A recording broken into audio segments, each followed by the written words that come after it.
this morning to have this time again to come before the Lord and share His word and really enjoy this time. You know, we have been having this cold weather, but today we are enjoying at least a bit of change. So without taking much time, I'd like us to read from the letter of Paul to Corinthians chapter 9.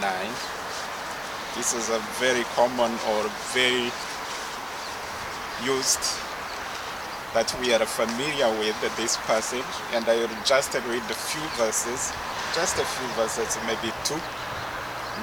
1 Corinthians chapter 9, verse 16 and 17. 16 and 17. So I read, "Yet when I preach the gospel, I cannot boast, for I am compelled to preach. Woe to me if I do not preach the gospel. If I preach voluntarily, I have a reward. If not voluntarily, I'm simply discharging the trust committed to me." Praise God. Amen. So actually Pastor Dan had just mentioned about the gospel. This is our assignment, this is our work.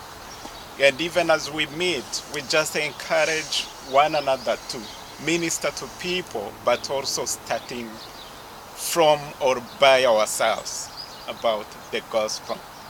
And I like this message of Paul, especially when he is talking about the gospel. For Paul, this is a kind of foundation of his ministry and his work. Always when he's talking about the gospel, the gospel, the gospel.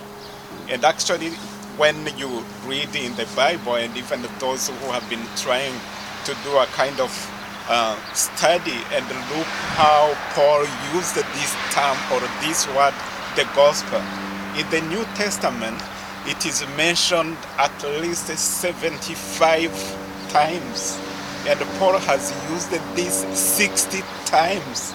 So you can have an idea how Paul enjoyed or took this as a foundation, the ministry of the gospel.